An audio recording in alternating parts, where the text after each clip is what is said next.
Hi friends, నేను మీ సాత్విక. ఈరోజు చేసుకునే రెసిపీ వచ్చేసి చికెన్ కర్రీ అండి. ఎలా చేసుకోవాలో చూద్దాం. కారం 2 స్పూన్లు అండి, రెండు స్పూన్ల కారం, కొంచెం పసుపు, ఉప్పు, అల్లం, అట్లనే పెరుగు. ఈ కప్పు పెరుగు,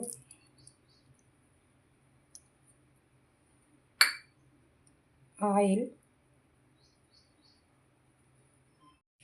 ప్రియా మసాలా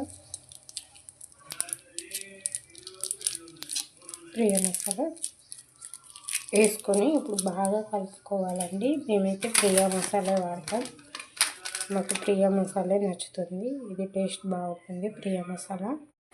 ఇలా కలుపుకోవాలి. ఇప్పుడు అరగంట సేపు దీన్ని పక్కన పెట్టుకోవాలి, ఫ్రిడ్జ్లో పెట్టుకోవాలి అరగంట సేపు.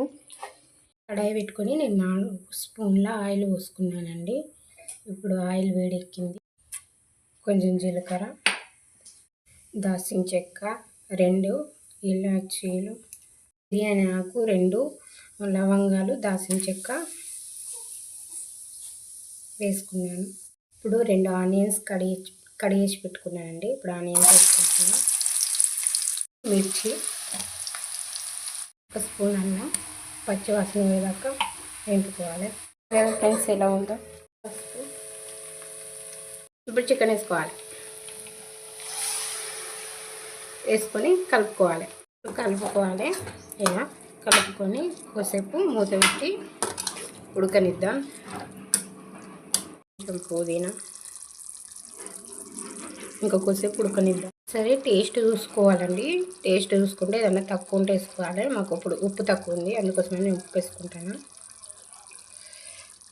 వేసుకొని కలుపుకొని కొద్దిసేపు ఉడకనిద్దామండి. మధ్యలో ఇలా కలుపుకోవాలి ఫ్రెండ్స్.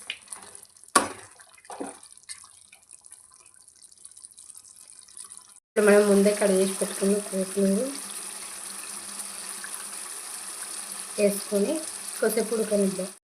కొంచెం ధనియాల పొడి, మీకు ఇష్టమైతే గరం మసాలా కూడా వేసుకోండి. నేను ఏ మసాలా ధనియాల పొడిని ప్రియా మసాలా అంతే.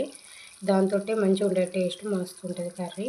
చూసారు కదా ఫ్రెండ్స్, ఎంతో రుచికరమైన చికెన్ కర్రీ రెడీ అయిపోయింది. వీళ్ళు కూడా వదలకుండా తింటారు, అంత టేస్ట్గా ఉంటుంది. మీరు కూడా ట్రై చేయండి. ట్రై చేసి ఎలా ఉందో కామెంట్ రూపంలో చెప్పండి. ఈ కర్రీ మీకు నచ్చినట్లయితే లైక్ చేయండి, షేర్ చేయండి. అట్లనే ఇలాంటి మంచి మంచి వీడియోల కోసం మా అత్తమ్మ చేతి రుచికరమైన వంటల ఛానల్ని సబ్స్క్రైబ్ చేసుకోవడం మర్చిపోకండి. థ్యాంక్స్.